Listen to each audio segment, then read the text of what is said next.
Hi friends, मैं राकेश कुमार वर्मा एक बार फिर से आपके सामने ये जो आपका आईपीसी का पार्ट 2 है वो मैं लेकर आया हूँ। आईपीसी आप लोग देखे होंगे, बहुत ही ज़बरदस्त बना है वीडियो और उसको आप देखिए तब फिर आपको समझ में आएगा कि कितनी ज़बरदस्त वीडियो है। ठीक है, और मैं आपसे ये रिक्वेस्ट करता हूँ कि आप ज़रूर इसको देखें और चीज़ों को बेहतरीन से सीख कर उसका नोटबुक बना लें। ठीक है, क्योंकि आपके आईपीसी हाई स्कूल के लिए बहुत ही इंपॉर्टेंट है। बाकी जो आईआईटी वगैरह का एग्ज़ाम देना चाहते हैं उनके लिए भी है, लेकिन थोड़ा सा लेवल हाई आता है, वो भी मैं बनाऊंगा। बट ये पार्ट 2 बना रहा हूँ जो कि आपके लिए बहुत ही इंपॉर्टेंट है, हाई स्कूल फर्स्ट ईयर के लिए और सेकेंड ईयर, तीनों के लिए। तो मैं चलता हूँ अपने टॉपिक पे। आज तक हमने पढ़ा था क्या कि जो भी चीज़ें थे, एल्केन हाइड्रोकार्बनिक, संतृप्त हाइड्रोकार्बनिक, असंतृप्त हाइड्रोकार्बनिक, फिर इसके बाद आपको पढ़ने को मिला था क्या, एल्केन। एल्केन पढ़ा था जो कि हाइड्रोकार्बनिक के ही एक पार्ट है। आज हम लोग एल्केन के बाद एल्कीन और एल्काइन पढ़ेंगे। थोड़ा ध्यान में रखना, एक क्वेश्चन मैंने आपसे किया था कि ऐसा कौन सा फार्मूला या कौन सा कंपाउंड है जिस कंपाउंड का नाम ओलोफिन होता है, ओलोफिन होता है। हाँ, तो ये आप लोगों से मैंने कहा था कि आप कमेंट में ज़रूर बताइएगा, लेकिन आप लोगों ने बताया नहीं। तो चलते हैं, फिलहाल वो भी आएगा और हम बताएंगे कि क्या होता है। देखिए, एल्कीन के बारे में आज हम लोग पढ़ेंगे। एल्कीन ये आपका होता है एल्कीन। अब एल्कीन में हमारा क्या है, एल्कीन के बारे में हम बताएंगे। जैसा कि अगर दूसरी बार, ये दूसरा वीडियो अगर आप पहली बार देख रहे हैं तो पहले आप पहला पार्ट देख लीजिएगा, तब दूसरा देखिएगा, तभी आपको बहुत बेहतरीन से समझ में आएगा। एल्कीन है, एल्कीन का आईपीसी नाम क्या होता है सब मैं बताऊंगा एकदम डिटेल्स में। पहले आप समझिए कि एल्कीन होता क्या है। हमने आपको बताया था कि हाइड्रोकार्बनिक यौगिक वास्तव में दो तरह के होते हैं, एक तो आपका संतृप्त, एक तो आपका असंतृप्त। संतृप्त में आपका क्या हो जाता था, संतृप्त में आपका हो जाता था ओनली, सिर्फ और सिर्फ क्या होता था, एल्केन होता था। सिर्फ और सिर्फ आपका क्या होता था, एल्केन होता था। ठीक है, अब इसमें असंतृप्त में दो तरह के होते हैं। कौन कौन होता है, एल्कीन होगा, कौन कौन होगा, एल्कीन होगा और आपका एल्काइन होगा। क्या होगा भाई, एल्कीन होगा और आपका एल्काइन होगा। ये दो होंगे असंतृप्त हाइड्रोकार्बनिक यौगिक के समूह या उसके हिस्से होते हैं। ठीक है, यह भाग होते हैं।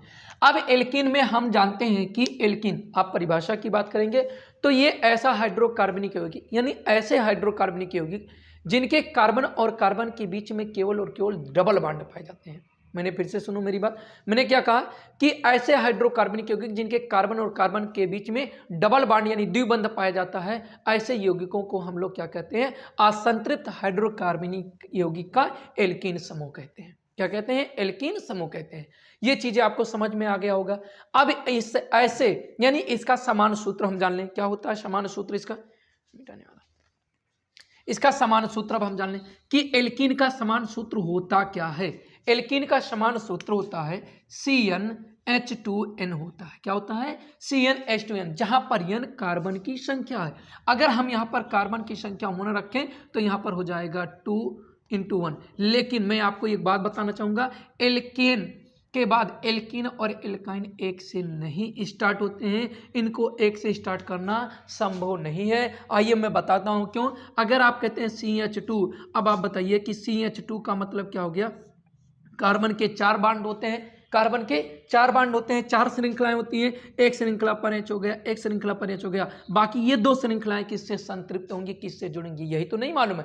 इसीलिए हम कभी भी एल्कीन में और एल्काइन का शुरुआत C1 से नहीं करते हैं, यानी कार्बन की संख्या 1 से नहीं करते हैं, 2 से करेंगे। किससे करेंगे, 2 से। अगर C बराबर 2 है तो यहां पर 2 रखा जाएगा, क्या बन जाएगा, C2H4 बन जाएगा। अब यहां पर आप अच्छे से देख सकते हो कि जब हमने C2H4 रखा तो C का मतलब 2 बार आया है, तो 2 बार लिख दिया। एक C के पास 4 श्रृंखलाएं होती हैं, एक C के पास 4 श्रृंखलाएं होती हैं।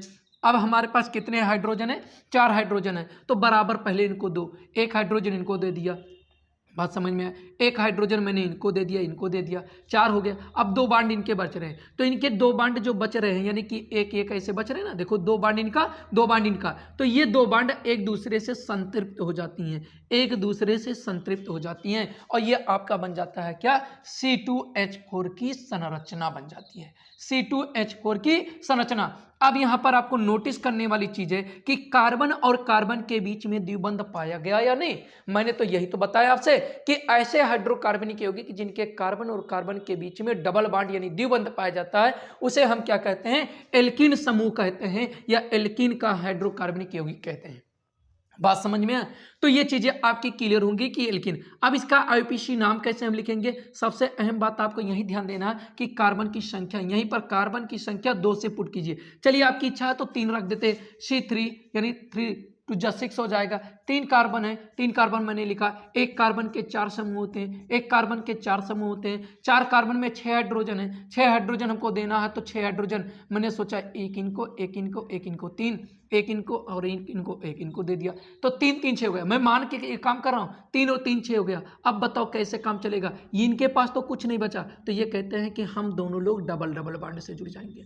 हम दोनों लोग डबल डबल बॉन्ड से, क्योंकि इस कार्बन की तीनों श्रृंखलाएं तो 3 श्रृंखलाएं तो हाइड्रोजन से जुड़ जा रही हैं, लेकिन एक श्रृंखला इसकी बच रही है और इस कार्बन की 3 श्रृंखला हाइड्रोजन से जुड़ जा रही तो एक श्रृंखला। तो ये कहते हैं क्या, ये कहते हैं क्या कि चलो हम तो जुड़ जाते हैं, हम दोनों लोग जुड़ जाते हैं, यानी कि ये डबल डबल बॉन्ड से, डबल डबल बॉन्ड से। बात तो इतनी समझ में आई। इसका काम तो हो गया, किसका काम, इसका काम तो हो गया। इस कार्बन के लिए, इस कार्बन के लिए तो हो गया 4 बॉन्ड, लेकिन मैं यहाँ देख रहा हूँ इस कार्बन के लिए 1 2 3 4 5 का बॉन्ड हो जा रहा, और किसी भी कार्बन के तो 5 बॉन्ड होते नहीं है।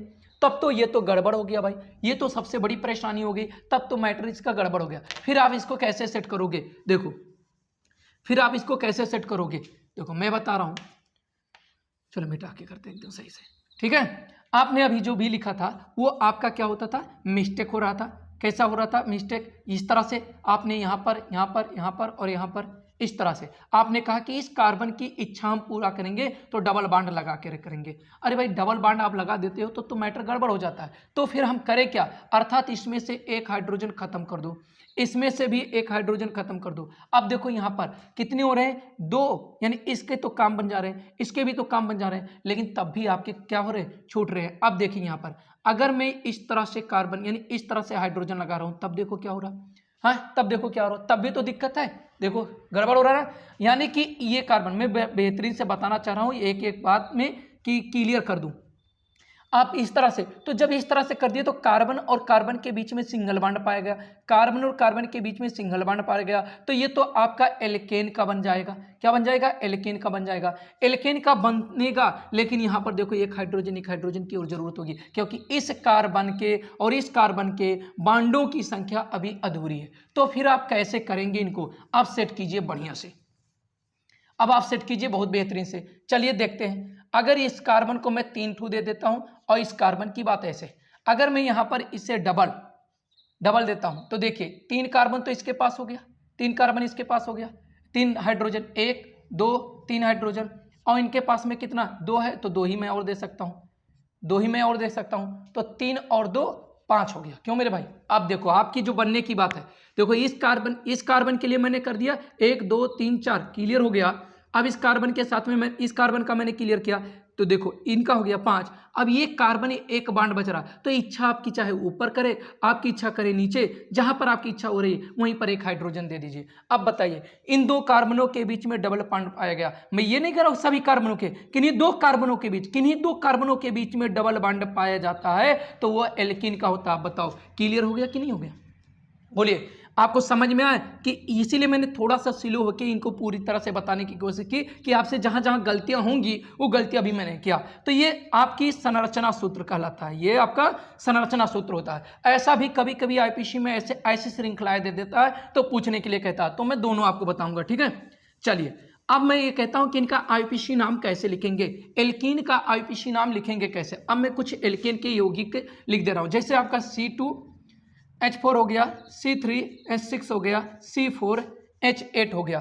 तो इसके आईपीसी नाम कैसे लिखेंगे, इसका आईपीसी नाम लिखने के लिए एल्केन से ई हटाकर इन जोड़ देते हैं, जिससे इसका पूरा नाम एल्कीन, जिससे इसका पूरा नाम एल्कीन हो जाता है। क्या हो जाता है, एल्कीन हो जाता है। जैसे यहाँ पर देखें 2 कार्बन आया, C बराबर 2 कार्बन, 2 कार्बन से मेथ एथ यानी 1 कार्बन मेथ बताता है, 2 कार्बन एथ बताता है, तो THENE यही आपका एथीन। लेकिन आप एग्जाम में जब लिखिएगा तो आप ऐसे लिखिएगा ETHANE, एथेन से E हटाया प्लस ENE जोड़ा, तो आप एरो करके THENE लिखिएगा, जो कि आपके लिए बहुत ही बेटर रहेगा, बहुत बेहतरीन से ये लिखा हुआ दिखाई देता है। ठीक है, वो तो टिपने वाली बात हो जाती है कि नकल करके मैंने लिखा। ठीक है, अब इसके बाद इसी एथीन का दूसरा नाम होता है, सिर्फ इस एथीन का, बाकी और किसी कंपाउंड का नहीं, सिर्फ 2 कार्बन वाले का नाम होता है एथिलीन। इसका नाम होता है एथिलीन के नाम से भी जाना जाता है। सिर्फ और सिर्फ दूसरा कार्बन, इस समूह का दूसरे कार्बन का जो यौगिक बनता है, इस समूह के दूसरे कार्बन का जो यौगिक बनता है, जिसे हम एथीन कहते हैं, इसी को हम एथिलीन कहते हैं, एथिलीन कहते हैं। बात समझ में आया? तो अब आपको यह समझना है, अब हमने एक चीज आपको बताया था कि ओलिफिन किसे कहा जाता है। इसी एल्कीन को आप एल्कीन कहें या ओलिफिन कहें, ओलोफिन, ओलोफिन, कहीं कहीं पर ओलिफिन है, ओलोफिन, इसी को हम लोग ओलोफिन के नाम से भी जानते हैं। तो ये बातें आप ध्यान में रखो, और जो क्वेश्चन मैं आपसे करूं तो जरूर कम से कम कमेंट में जरूर डाल दिया करो कि हाँ इसका आंसर ये होता है, नहीं तो फिर आपके पढ़ने का कोई अर्थ नहीं है। ठीक है, अब यहां पर देखिएगा C3H6, C3H6, C मतलब कार्बन कितने हैं? 3 हैं, 3 कार्बन से प्रोप होता है, तो आप बहुत अच्छे से जानते होंगे कि इसे हम प्रोपेन लिख सकते हैं। इन ये यहां से हम क्या लगाएंगे, यहां से E हटाएंगे तो हमारा क्या हो जाएगा,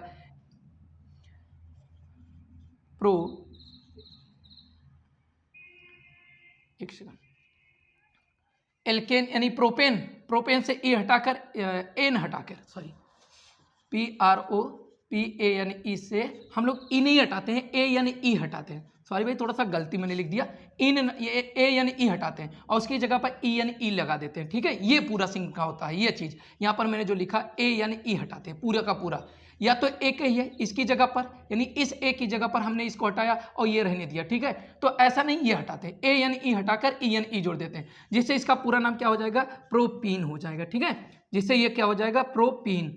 बात समझ में आया?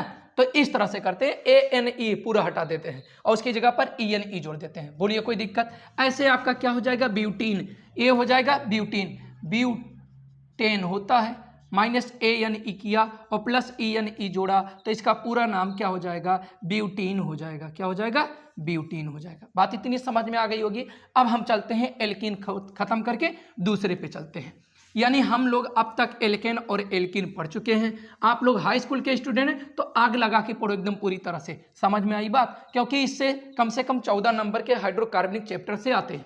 ठीक है, अब एल्केन आपका खत्म हुआ, एल्कीन खत्म हुआ, अब तीसरा हम लोग पढ़ रहे हैं एल्काइन।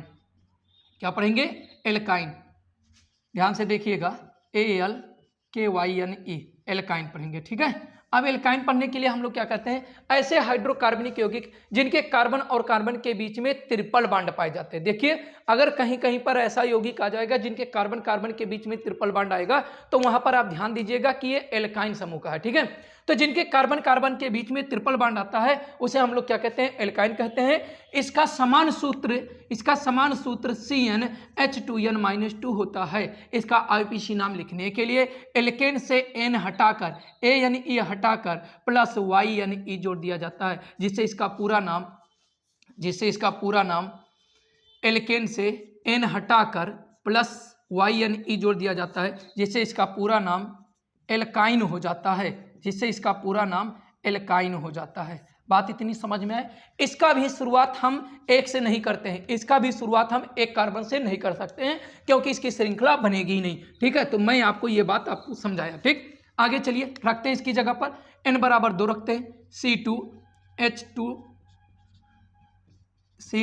2 दूना 4 में से 2 जाएगा तो 2 बचेगा। अब देखिए 2 कार्बन हुआ, तो भाई डबल बॉन्ड, यानी इनके डबल कार्बनों के बीच में कितने पार्ट होते हैं भैया, यानी 4 श्रृंखलाएं होती हैं। कितनी? 4। और हमारे पास 2 ही हाइड्रोजन है, तो चलो एक हाइड्रोजन इनको दे दिया, एक हाइड्रोजन इनको, बराबरी का बंटवारा करना भाई, बराबर का। 2 कार्बन 2 हाइड्रोजन, तो एक कार्बन को 1 हाइड्रोजन दिया, एक कार्बन को 1 हाइड्रोजन दिया। इस तरह से कितनी श्रृंखलाएं बच रही हैं, 3 श्रृंखलाएं बच रही हैं। इनकी 3 श्रृंखला बच रही हैं, तो उन तीनों श्रृंखलाओं को ये कार्बन एक दूसरे से संतृप्त कर लेती हैं, तो ये आपका बन जाता है क्या, ट्रिपल बॉन्ड बन जाता है। अब बताओ तीनों यानी दोनों कार्बनों के बीच में ट्रिपल बॉन्ड आया कि नहीं आया? तो यही बात मैंने कहा कि ऐसे हाइड्रोकार्बनिक यौगिक जिनके कार्बन और कार्बन के बीच में कौन से बॉन्ड पाए जाते हैं? ट्रिपल बॉन्ड पाए जाते हैं, उसे हम लोग क्या कहते हैं? उसे हम लोग एल्काइन कहते हैं। अब देखिए यहां पर और हम रख देते हैं C3, तो 2 3 6 में से 2 जाएगा 4, ऐसे हमने कहा कि 4 रख देते हैं, कितना हो जाएगा? 4 दूना 8 में से 2 जाएगा 6। इस तरह से आप इसका आईपीसी नाम लिखेंगे। आईपीसी नाम लिखने के लिए हमने आपसे क्या कहा? एल्केन से एन हटाकर प्लस YNE, जिससे इसका पूरा नाम एल्काइन हो जाता है, एल्काइन हो जाता है। एक क्वेश्चन आपके लिए, दूसरे कार्बन, यहाँ 2 कार्बन, जिस तरह से हमने आपसे ये कहा कि एल्कीन में, जिस तरह से आपसे हमने कहा एल्कीन में दूसरे कार्बन का एक नाम, जैसे हमने कहा आपसे एथीन का, हमने आपसे क्या कहा? एथीन का दूसरा नाम एथिलीन भी है। इसी तरह से आप इसका नाम बताएंगे, किसका नाम? इसके 2 यानी एल्काइन, एल्काइन के ग्रुप का दूसरे कार्बन का जो यौगिक होता है उसका दूसरा नाम क्या होता है? आप लोग कमेंट में करिएगा, ठीक है? बिल्कुल ध्यान से ये चीज जरूर आप कीजिएगा, चाहे जैसे। देखिए अब इसका नाम हम लोग लिखेंगे। 2 कार्बन से क्या होता है? मेथ एथ होता है, हमने कहा ETHANE। आप किताब कॉपी में लिखोगे बोर्ड के एग्जाम में, इसलिए इस तरह से करोगे। और एग्जाम में दे रहे हो किसी कंपटीशन का तो वहां पर आप डायरेक्ट लिख सकते हो, कोई दिक्कत नहीं। एथेन से, क्योंकि देखिए हमने आपसे कहा कि ये वाला कंपाउंड और ये वाला कंपाउंड, इनके अक्सर जो रियल में जो आपके आईपीसी बनते हैं, जो आपके IUPAC नेम बनते हैं, वो वास्तव में नहीं देता ऑप्शन में। इसका दूसरा, इसका जो मैंने बताया एथिलीन होता है, ऐसे इसका भी कुछ होता है, वो आप कमेंट में कहिएगा, नहीं तो हम तीसरे पार्ट में तो फिलहाल बताएंगे, लेकिन कमेंट में इसका आंसर जरूर बताना। वही ऑप्शन में मिलता है, मैक्सिमम बार वही ऑप्शन में मिलता है। आप हाई स्कूल की बुक उठा के देख लीजिए या पॉलिटेक्निक की बुक उठा के देख लीजिए, एंट्रेंस की, उसमें जरूर। तो हमने एन हटाया और क्या जोड़ा? YNE जोड़ दिया भाई। तो इसका नाम क्या हो गया? ETHYNE। तो इसका पूरा नाम क्या हो गया? एथाइन। क्या हो गया? एथाइन हो गया भाई। कोई दिक्कत हो तो बताओ। तो इस तरह से आप कर सकते हो, कोई दिक्कत नहीं है। बट मैं यही कह रहा हूं कि इन दोनों चीजों का, इनके दोनों का आईपीसी नाम जो रियल में होता है वो उसके अलावा कुछ और साथ में दे देता है। जैसे मैंने कहा इसका नाम एथिलीन होता है, ऐसे इसका नाम भी कुछ होता है, वो आप खुद बताओगे। तो इस तरह से आपका ये भी खत्म हो गया। कौन खत्म हो गया? एल्काइन। एल्काइन के आगे हम लोग आगे पढ़ते हैं कि दोनों में देखिए भिन्नता भी ध्यान में रखिएगा। एल्कीन और एल्काइन में भिन्नता, फार्मूले में भी भिन्नता है। CnH2n होता है, CnH2n-2 होता है, और फिर एक भिन्नता डबल बॉन्ड और ट्रिपल बॉन्ड भी होता है। तो ये भिन्नता हो जाती है। एल्काइन भी खत्म हो गया। अब हम लोग पढ़ेंगे समूह, समूह या क्रियात्मक समूह। अब हम लोग पढ़ेंगे समूह या क्रियात्मक समूह। इससे पहले आप इसके लैंग्वेज को समझ लें। समूह या क्रियात्मक समूह का मतलब क्या होता है? जैसे एक इंसान के लाइफ में आप लोग कहते हैं ना कि किसी के आने से भी किसी की लाइफ बदल जाती है और किसी के जाने से भी किसी की लाइफ बदल जाती है। आप लोग इसका एक मतलब निकालते हैं जरूर। सेम ऐसे ही है कि किसी भी कार्बनिक, किसी भी हाइड्रोकार्बनिक यौगिक के साथ में अगर कोई समूह आता है तो उस कंपाउंड के रासायनिक गुण का पता चलता है कि किसी भी समूह से, किसी भी समूह यानी किसी भी यौगिक में कोई समूह उपस्थित है तो उसी समूह से उस यौगिक का गुण निर्धारित किया जाता है, यानी रासायनिक गुण निर्धारित किया जाता है। बात समझ में आए? तो चलिए वही चीज मैं आपको बता रहा हूं। समूह की बात करें तो एक समूह होता है CH3 या इसी का ही, इसी फैमिली का है एक C2H5 होता है। क्या होता है ये मैं बताऊंगा, अभी आपको ये बताऊंगा ये क्या होता है। दूसरा और होता है OH, तीसरा CHO, चौथा COOH, पांचवा ईथर CO, ये सब आपके समूह हैं। और NH2, CN, NC, ऐसे ये सब आपके समूह। इतने आईपीसी नाम में आपको पढ़ने, ये सब आपको पढ़ने हैं, ये सब आपको क्या करना है? पढ़ना है। अब इसमें देखिए और भी समूह फिलहाल में लिखूंगा। अब समूह का पता कैसे चलता है? देखिए ये देखिए, हमने आपसे ये कहा कि ये जो आपका सिंगल बॉन्ड लगा है, ये सिंगल बॉन्ड बताता है कि मुझे इस कार्बन की जरूरत में एक कार्बन यानी एक हाइड्रोजन या एक समूह, कोई भी ऐसा व्यक्ति हो जो एक इलेक्ट्रॉन दे सकता हो, उसी के साथ में ये जाके जुड़ेगा। इसीलिए ये हमेशा अधूरा होके ये निकाले रहता अपनी टांग। बस ये समझ लीजिए, ये हमेशा अपनी टांग निकाले हुए बैठा रहता है कि बस भैया हमको जरूरत है किसी से हम जुड़ जाएं। ऐसे ये OH है, OH का भी आप ऑक्सीजन की बात करते हो 8 इलेक्ट्रॉन, बाहरी कोश में 6 इलेक्ट्रॉन। 6 इलेक्ट्रॉन का मतलब होता है कि इसका अष्टक तब पूरा होगा जब यह 8 इलेक्ट्रॉन होगा। 8 इलेक्ट्रॉन के लिए इसने एक हाइड्रोजन को जोड़ लिया, इसने एक हाइड्रोजन को जोड़ लिया, ये एक बच रहा है, ये इस तरह से एक बच रहा देख रहे होंगे आप, ये बच रहा है। इसका मतलब क्या हुआ कि हम तो हाइड्रोजन को जोड़ लिए हैं, यानी OH समूह का मतलब जो आया O, इसके साथ में H ने जोड़ लिया, यानी O ने H को जोड़ लिया, लेकिन यहां पर एक और चाहिए, इसीलिए ये दोनों साथ में रह के एक अपना पैर निकाले रहते हैं और सोचते हैं मैं किसी और को जोड़ लूंगा। बात समझ रहे हैं? तो ये किसी के साथ में जुड़ने के लिए होता है। हमेशा इनके लेफ्ट साइड में, हमेशा इनके लेफ्ट साइड में कोई भी आएगा, इनके लेफ्ट साइड में आएगा, ये राइट साइड में इनके कोई नहीं आ सकता। यही बात समझिएगा। इसको हम लोग कहते हैं, इसको हम लोग कहते हैं एल्किल मूलक कहते हैं। क्या कहते हैं? एल्किल मूलक या समूह कहते हैं। इन्हीं को हम लोग एल्किल मूलक या समूह कहते हैं। ये भी एल्किल मूलक या समूह का ग्रुप का है। ये हमेशा किसी भी श्रृंखला में जुड़ने के लिए स्टार्टिंग में जुड़ेंगे या अंत में जुड़ सकते हैं। यानी ये दोनों लोग किसी भी श्रृंखला में साथ में, यानी पूरे स्टार्टिंग में, यानी पहले जुड़ेंगे या श्रृंखला से लास्ट में जुड़ेंगे। बात समझ में आई? ये चीजें आपको बहुत अच्छे से समझनी थी भाई।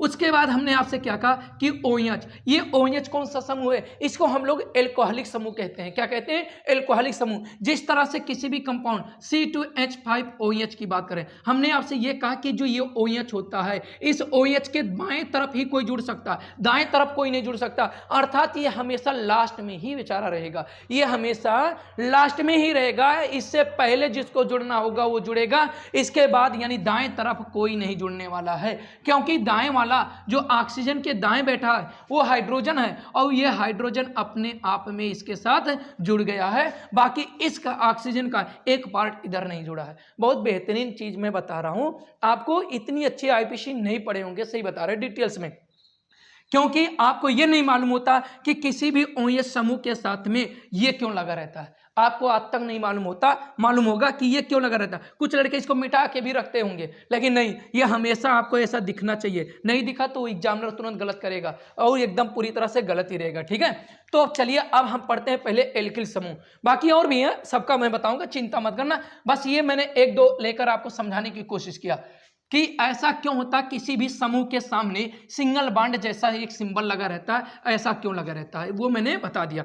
क्यों बताया? क्या बताया कि उसके जो इलेक्ट्रॉन्स होते हैं वो कंप्लीट नहीं रहते हैं, दूसरे से इलेक्ट्रॉन अपना कंप्लीट करना चाहता है, इसीलिए ऐसा होता है। अब चलिए हम पढ़ रहे हैं पहले, सबसे पहले एल्किल समूह। क्या पढ़ रहे हैं? एल्किल समूह, एल्किल समूह। ठीक है, अब एल्किल समूह क्या होता है? ऐसे हाइड्रोकार्बनिक यौगिक या एल्केन में से, अगर एल्केन में से एक हाइड्रोजन परमाणु कम कर दिया जाए तो जो भी परमाणु हमें मिलता है या जो बचा हुआ हमको मिलता है वह एल्किल समूह कहलाता है। हमने कहा एल्केन CnH2n+2 में से एक हाइड्रोजन कम कर दिया जाए तो CnH2n+1 मिलता है। बोलिए, यही तो मिलेगा आपको, यानी CnH2n+1 मिलेगा, और यही आपका क्या कहलाता है? एल्किल समूह कहलाता है। एल्किल समूह कहलाता है। ये किसी भी श्रृंखला के प्रारंभ में या किसी भी श्रृंखला के लास्ट कार्बन के साथ में जुड़ेंगे, ये बीच में कभी भी नहीं जुड़ सकते हैं। बात समझ में आई? तो अब ये चीजें आपकी समझ में आनी चाहिए। अब इसका IPC नाम कैसे लिखेंगे? इसका IPC नाम लिखने के लिए एल्केन से ANE हटाकर YL जोड़ देते हैं, जिससे इसका नाम पूरा हो जाता है, इसका नाम पूरा हो जाता है एल्किल हो जाता है। क्या हो जाता है? एल्किल हो जाता है, जिससे इसका पूरा नाम क्या हो जाता है? एल्किल हो जाता है। बात समझ में? इसमें एक कार्बन की श्रृंखला खुली रहती है, वो भी मैं अभी दिखा रहा हूं आपको। चलिए आगे देखते हैं। अगर मैंने माना कि n बराबर 1 ले लिया, 1 लिया तो ये कितना हो जाएगा? C 2 कन्ने 2 और 1 3। यहां पर देखिएगा 2 कन्ने 2, यहां पर 1 रखा, यहां पर 1 रखा, तो 2 कन्ने 2 1 3, यानी CH3। अब C का कितना बॉन्ड होता है? 4। अब हाइड्रोजन कितने हैं आपके पास? 3 है, तो इस तरह से इसके एक बॉन्ड खुले हुए, इसीलिए जब कभी भी CH3 लिखा जाता है तो ऐसी श्रृंखला में लिखा जाता है। ऐसे मैंने कहा 2 रखिए तो C2 2 दूना 4 1 5, H हो जाएगा 5। ऐसे देखिएगा, अब देखिए यहां पर होता नहीं है क्योंकि 1 2 3 4 5 6 हो जाता है। अब देखिए ये, यानी ये वाली श्रृंखला आपकी बची रहेगी, यानी ये इस तरह से खुली श्रृंखला, ये वाला बॉन्ड आपको जुड़ने के लिए बना है, ये आपका बॉन्ड जुड़ने के लिए बना है, ये किसी से जुड़ेगा, ठीक है, किसी कार्बन से। तो ये इतनी चीजें मैंने आपको बता दिया। चलिए अब इसका नाम हम कैसे लिखते हैं, देखिए इसका नाम, ये एक कार्बन है, एक कार्बन से क्या होता है, मेथ होता है, मेथेन होता है, इसमें से ए यानी हटाया, YL जोड़ा, तो इसका नाम क्या हो गया, मेथिल हो गया भाई, क्या हो गया, मेथिल हो गया। बात इतनी समझ में? हाँ, ऐसे हमने कहा C2H5, इसका दूसरा नाम क्या, इसका क्या नाम होगा, एथेन होगा, एथेन से ए यानी हट गया, प्लस YL जुड़ गया, तो क्या हो गया, एथिल हो गया, क्या हो गया, एथिल हो गया। बात समझ में? तो इस तरह से आप लिख सकते हैं IUPAC का ये पार्ट, ठीक है। अब इसके बाद हमारा एल्कोहल आ जाता है, क्या आ जाता है, एल्कोहल। बात समझ में? सबसे इंपॉर्टेंट चीज है 10th के लिए, सबसे गजब का हम बात बता रहे हैं, ये OH बहुत ही इंपॉर्टेंट है। इसके बाद वाला जो मैं पढ़ाऊंगा वो भी बहुत इंपॉर्टेंट है, तो इसीलिए मैं जितना भी बता रहा हूं एग्जाम में 100% गारंटी के साथ बता रहा हूं, एग्जाम में 100% गारंटी के साथ है कि IUPAC इससे हटके नहीं पूछ सकता, मैं इस बात की गारंटी ले रहा हूं, ठीक है। अब OH क्या होता है ये भी समझ लिए, ये OH एल्कोहलिक समूह होता है, क्या होता है, एल्कोहलिक समूह। इसका IUPAC नाम लिखने के लिए अब यहां पर आपको कोई फार्मूले की जरूरत नहीं पड़ेगी, रियलिटी में इसका फार्मूला यही होता है कि R सिंगल बॉन्ड OH होता है, जहां पर R एल्किल मूलक है, क्या है, जहां पर R एल्किल मूलक है, क्या है, एल्किल मूलक है। इसका IUPAC नाम लिखने के लिए एल्किल एल्कोहल होता है, क्या होता है, एल्किल एल्कोहल होता है, या आप दूसरी तरह से इसका नाम लिख सकते हैं कि एल्केन से ई हटाकर, एल्केन से ई हटाकर प्लस OL जोड़ देते हैं, जिससे इसका पूरा नाम हो जाता है एल्केनॉल, जिससे इसका पूरा नाम हो जाता है एल्केनॉल। बात समझ रहे हैं? या तो आप एल्किल एल्कोहल कहें, या इसका पूरा नाम देखें तो इस तरह से भी होता है, क्या होता है, एल्केनॉल होता है। बात इतनी समझ में आ गई हो तो बिल्कुल वीडियो को लाइक करें, अपने दोस्तों में शेयर करें और जबरदस्त पढ़िए, ठीक है। और मैं आपसे एक और बात की आग्रह करना चाहूंगा, रिक्वेस्ट करना चाहूंगा कि आज से हम एक वीडियो की कोशिश कर रहे हैं, क्योंकि NTPC रेलवे का एग्जाम 28 दिसंबर से स्टार्ट है तो 15 दिसंबर से, लेकिन 15 दिसंबर से पर्सनल पोस्ट के लिए जो डाले हैं उनका एग्जाम है, लेकिन 28 दिसंबर से। तो आज से मैं फिजिक्स का टॉपिक लेकर आ रहा हूं, साइंस का, पर डे में 20 से 15 मिनट का एक वीडियो में पर डे डालूंगा, चाहे जैसे कैसे भी टाइम निकालिए। तो आप सबसे रिक्वेस्ट है कि जो भी आपके भाई हों या दोस्त के भाई हों, अगर वो कर रहे हो रेलवे की तैयारी या किसी भी प्रकार की तैयारी, तो उन तक जरूर शेयर कर देना, ये मेरा आपसे बहुत बड़ा रिक्वेस्ट है, ठीक है भैया। चलिए आगे चलते हैं। मैंने आपसे क्या कहा कि इसे हम एल्किल मूलक, यानी ये अगर हमारा देखें तो ये एल्किल मूलक है, इसमें क्या जुड़ा है, OL, यानी एल्कोहलिक समूह इसको कहते हैं। कौन सा समूह कहते हैं, एल्कोहलिक। इसका नाम दो तरह का होता है, एक तो एल्किल एल्कोहल के नाम से पुकारा जाएगा, और या कहीं कहीं इसका नाम पुकारा जाएगा एल्केनॉल से, जो कि आप इसी एक्सरसाइज में पढ़ोगे कि एथिल एल्कोहल या एथेनॉल बनाने की समान विधियां बताएं, तो उसमें आपको पढ़ने को मिलेगा, जो कि कई बार एग्जाम में आ चुका है, ठीक है।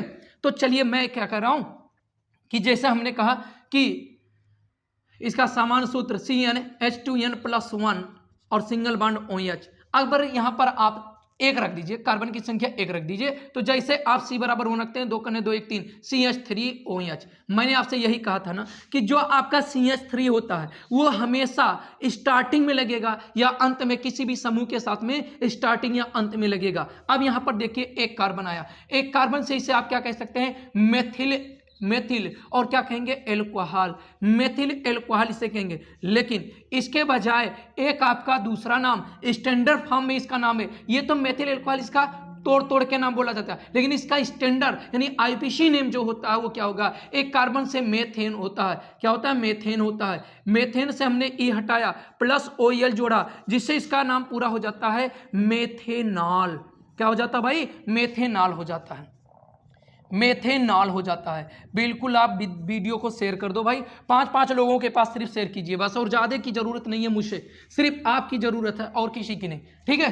अब यहाँ पर हमने कहा 2 रखिए, 2 दूना 4 1 5 हो जाएगा, सिंगल बॉन्ड OH। कहीं कहीं सिंगल बॉन्ड इस कंपाउंड के साथ में नहीं दिखाता है, तो ये C2H5OH, 2 कार्बन से आपका क्या होता है, एथ होता है। इसका नाम आप लिख सकते हैं एथिल, इसका नाम लिख सकते हैं एथिल एल्कोहल, लेकिन इसका स्टैंडर्ड नाम आपको दोनों नाम में बता रहा हूं भाई, दोनों नाम बता रहा हूं, तो कम से कम अगर दो चीजें फायदे हो रही हैं तो कम से कम लाइक तो मारो, कम से कम लाइक तो जरूर मार दो भाई, आपकी इच्छा तो। अगर मैंने आपको समझाया, आपको पढ़ाया तो आप जरूर ऐसा कीजिए। अब देखिए 2 कार्बन से एथ होता है, यानी ये एथेन हो जाएगा। एथेन से मैंने ई हटाया, OL जोड़ा, इसका नाम एथेनॉल हो जाएगा, एथेनॉल हो जाएगा। तो ये दोनों चीजें, यही आपको पढ़ना है, ये बहुत ही इंपॉर्टेंट है। इसको आप कहें तो बहुत इंपॉर्टेंट है, आपके हाई स्कूल वाले लड़कों के लिए बहुत इंपॉर्टेंट है। ये कह रहा प्रयोगशाला विधि भी, औद्योगिक विधि भी और कई विधियां दिया है कि एथेनॉल कैसे बनाया जाता है। तो मैं उम्मीद करता हूं अच्छे से लाइक और अच्छे से शेयर आपने किया, तो ये पूरा का पूरा चैप्टर IPC के बाद भी मैं पढ़ाऊंगा। हाइड्रोकार्बनिक जितना दिया है मैं सब पढ़ा दूंगा, ठीक है। अब चलते हैं अगले। भाई कितना टाइम हुआ, कितने मिनट हो गए? तो करीब आधे घंटे हो गए, इसलिए मैंने वीडियो स्टॉप करके। चलिए अगला, जो कि दूसरा बहुत ही इंपॉर्टेंट है, इसका CHO, ये बहुत इंपॉर्टेंट है आपके एग्जाम के लिए, ये भी बहुत इंपॉर्टेंट है। तो ध्यान में रखिएगा कि ऐसे ये दोनों कंपाउंड, इसीलिए मैं यहाँ स्टार मार कर रख दिया हूँ भाई। अगर आपको नहीं विश्वास है तो आप अनसॉल्व पेपर जिसका भी चाहिए उसका उठा लीजिए, 10 साल का पेपर उठा लीजिए, और उन 10 साल के पेपरों में देखिए हमेशा CHO और OS से ही पूछा हुआ क्वेश्चन IPC में आया हुआ है। चाहे हिंदी लैंग्वेज पूछा है तो उसका कंपाउंड बनाने के लिए, चाहे कंपाउंड दे दिया है तो उसका हिंदी नेम पूछने के लिए। आपको नहीं बिलीव होता तो इससे ज़्यादा बेहतर मैं आपको बता नहीं सकता कि विश्वास की क्या चीज़ हैं। तो आप 10 साल पहले की पेपर, 10 साल के जितने भी पेपर हो चुके हैं सब में देखिए, और उसमें देखिए आपका यही आया है कि नहीं आया, ठीक है। चलिए अगला मैं करता हूं CHO। अब ये इससे क्या होता है, ये कौन सा है, ये एल्डिहाइड समूह कहलाता है। एल्डिहाइड कौन सा समूह कहलाता है, एल्डिहाइड समूह कहलाता है। इसको हम लोग एल्डिहाइड, जैसे हमने कहा एल्कोहल, ऐसे एल्डिहाइड समूह कहलाता है। इसको हम कौन सा समूह कहते हैं भाई, एल्डिहाइड समूह कहते हैं। इसका IPC नाम लिखने के लिए हम लोग क्या करते हैं, इसका IPC नाम लिखने के लिए कार्बन की संख्या से एक, कार्बन की नहीं, एल्केन से इसका IPC नाम लिखने के लिए एल्केन से E हटाकर प्लस Al जोड़ देते हैं, जिससे इसका पूरा नाम एल्केनल हो जाता है, जिससे इसका पूरा नाम एल्केनल हो जाता है। क्या हो जाता है, एल्केनल हो जाता है। बात समझ में आई? या कहीं कहीं पर इसको हम लोग एल्डिहाइड के नाम से भी जानते हैं। मैं आपको बहुत बेहतरीन चीज बता रहा हूं, ये इंटर लेवल की चीज है भाई। इसका ये तुम्हें नहीं मिलेगा एल्केनल, ये जब भी आपको, जैसे इंटर सेकेंडरी में है, सेकेंड बुक में है कीटोन बनाना, एल्डिहाइड बनाना, तो एल्डिहाइड को हम लोग एल्केनल यानी मेथेनल, फार्मेल्डिहाइड, जैसे फार्मेल्डिहाइड अगला फार्मेल्डिहाइड यानी CHO। देखो मैं आपको एक क्वेश्चन देने वाला था, मैंने आंसर ही बोल दिया इसका। तो देखिए मैं आपको ये पूछने के लिए देता कि एक कार्बन से, लेकिन चलिए कोई बात नहीं है, बता दिए तो कोई दिक्कत नहीं। हमने कहा SCHO। अब यहां पर HCHO का बात आ गया, फार्मेल्डिहाइड यानी एक कार्बन आया है, तो एक कार्बन से क्या होता है, मेथेनल होता है। क्या होता है, मेथेनल। अगर हाई स्कूल का कोई लड़का है तो ये मेथेनल पढ़ेगा, लेकिन सेकेंडरी का कोई लड़का हुआ तो इसे हम क्या कहेंगे, फार्मेल्डिहाइड। जब किसी भी समूह के साथ केवल सिंगल, यानी कि समूह के साथ केवल सिंगल हाइड्रोजन आ जाता है तो फार्म के नाम से जाना था, फार्म के नाम से जाना जाता है, ठीक है।